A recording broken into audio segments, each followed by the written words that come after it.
gone back and forth, resulting in a 2-2 series tie. Luka is coming off his overtime buzzer beater, but teammate Kristaps Porzingis is questionable with a sore right knee for Game 5 tonight. Fox Bet does have the Clippers as 6.5-point favorites right now. So, Shannon, I start with you. Who you got? Who wins? Man, I wish I had more information about Porzingis, Skip. I'm going to say he plays. You going to say he plays? Yep. Because if he plays, I'm going to like the Mavericks. I really do, Skip, because for me, watching all these games, they have yet to show an ability to stop Luka. Skip, this notion, and it's hard for me, are you so bullheaded, you so stubborn? We're going to do what we do. Skip, get the ball out of his hands. You see what the Lakers are doing today? Yep. Skip, they're trapping that joke. They're picking him up at 94 feet.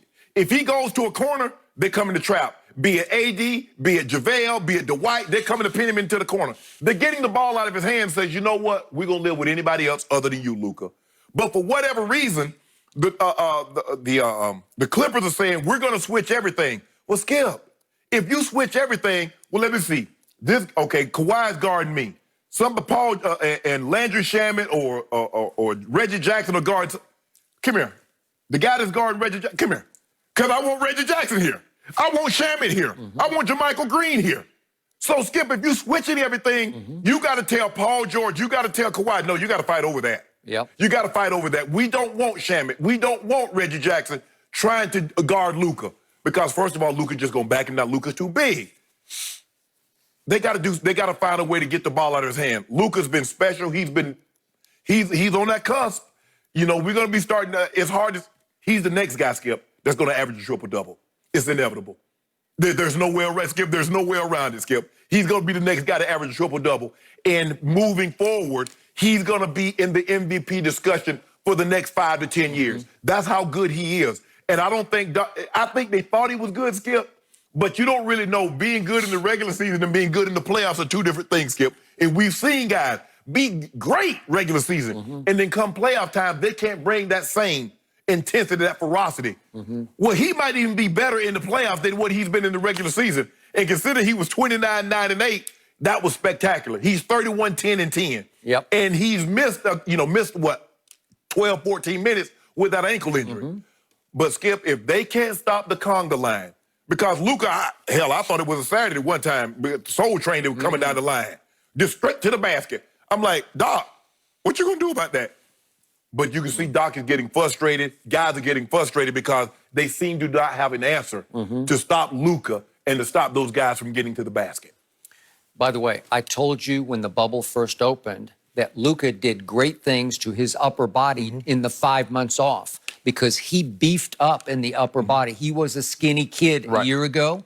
Now he got his man body. Maybe it's just because he grew into it at 21. He turned 21 and all of a sudden he just sprouted, in his upper body.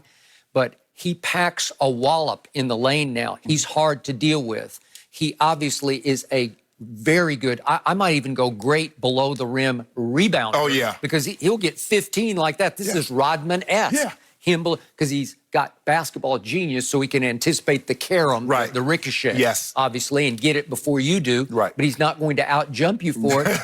But he will out-position you, and he will out-anticipate you, and then he will out-screen you with his considerable bulk in his upper body. And the point is, he's also a great below-the-rim lane scorer because he has strength about him now where they can't just bully him and out-physical him and keep him out of the lane. They're having a hard time keeping him out of the lane. So I thank you for everything you just said. I thought that yesterday. This is all about swallowing your pride. You think you're a great defensive team, but he's better than your defensive team strategically right now because you're just saying, we switch everything. We have 5 interchangeable cogs on defense. No, you don't. I'm sorry. Reggie Jackson and Kawhi are not interchangeable components. You can't do it. And they don't just switch, they surrender switch to me, where they don't even... They don't even fight they don't even try to fight. They just surrender. Oh, we switch, we switch, we switch. So you can get a crack up top where Luka, again, he's not a good three-point shooter. Maybe he'll get better, but he made one, and that changed the series. It was going to be 3-1 or 2-2, and he made the one that made it 2-2. Correct.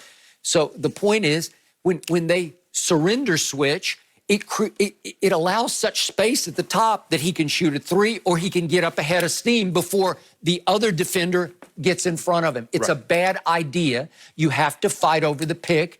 There was a time in this league when everybody fought over picks. Oh, yeah, this is a new strategy. This is like the new age. Yeah. Oh, just switch it all. Oh, yeah. Go under. We're so versatile, Skip. We can switch everything. 1 through 5, we can switch it. Okay. It's almost like a zone-ish kind of concept, but it's not going to work against that guy in this series because he's on fire. His confidence is building. Obviously, his ankle didn't slow him down the other day, so I don't think it's going to be a problem. And Kawhi Leonard can at least bother him. But Kawhi's, again, they are doubling Kawhi every time down when they just flip it to him over on the perimeter and say, you do it. And listen, the Clippers offense is starting to scare me because there's a whole lot of solo ball going on. Well, Skip, your turn, your turn, your turn. But is Lou going to do it or is Kawhi going to do it? But here's the thing with Kawhi. If you put him on, say, Luka for 40 minutes. That's what I'm saying. But how effective is his offensive game going to be? Because it's going to tire. That's an awful lot of work. Wear him down, and his knees are a little creaky, and he's going to have to sit in that chair like if you had Paul George doing what you expected Paul George to do, now you can say, well, Kawhi, if you don't give us 34, you don't give us 30 to 40, we cool because PG going to pick up the slack. Okay, so what did we see on Friday night? That was game 3. That's when they took a 2-1 edge, and it was a statement game, but unfortunately, there's a lot left in the series. It didn't end on Friday night. Correct. But the score was 130 to 122. It never was really close. And Luka sprained his ankle later in the game, but in the first 30 minutes of the game, he came back briefly to try to play and couldn't go. But he shot 4 of 14 and 1 of 6 from 3. So they were doing okay with him. And by the way, he shot 4 of 10 from the free throw line because he can struggle at the free throw line. So those numbers are not going to beat you. He was 13, 10, and 10, to your point, triple-double, but not excruciating. You know, like it's not going to kill you on that night. Not like game 2, not like game 4. No, it's not like those games.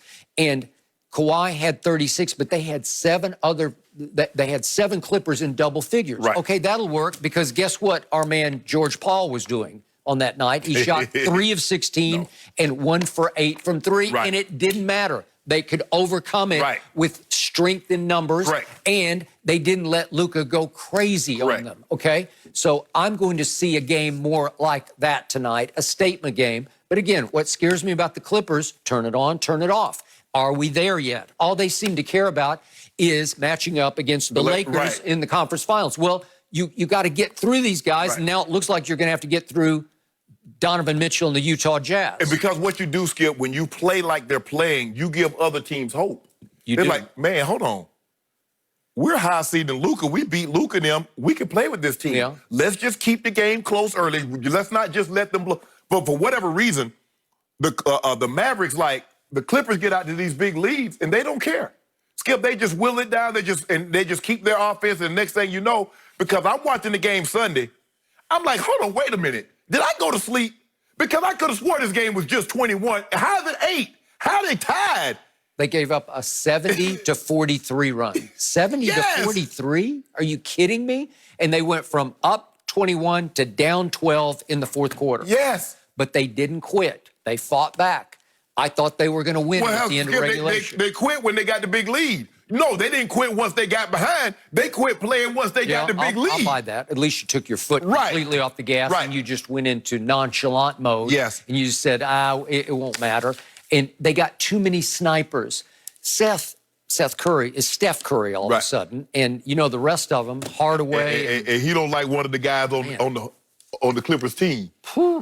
No, he does not like Paul George. And he going at him. He ain't selling for no threes. He like put it on the deck between the leg behind his back. Seth. Yeah. Obviously, he married the woman that Paul once dated, and then Paul cheated on her, and it became very public, and it was ugly. Yes. And now Seth is holding it against Paul George, so he is just he's relishing doing a number on the Clippers. He is. Even though his father-in-law coaches the Clippers. That's the dynamic that's puzzling to me. I mean, you know, Seth should be happy because you got the woman of your dreams. And probably that would have happened had PG not did what he did. So I don't know why you're upset with PG. You should be happy. Like, thank you, bro. I appreciate that, bro. You let a good one go. If Doc, that should be a little ticked off. I got it. But now Paul George has got the world coming down on him. He does. Whew. And yet, I'm with Doc. He just got to shoot his way out of it. So he's going to be firing them up. I don't know if he has that mentality. I don't know. Russ, James Harden. Yeah. Okay. Yes. A little different. Okay. All right. Well, we're going to get back to that one later, but I want to go to the Lakers. Should their main focus already be on the Rockets next round? Should we jump ahead? We'll get into it next.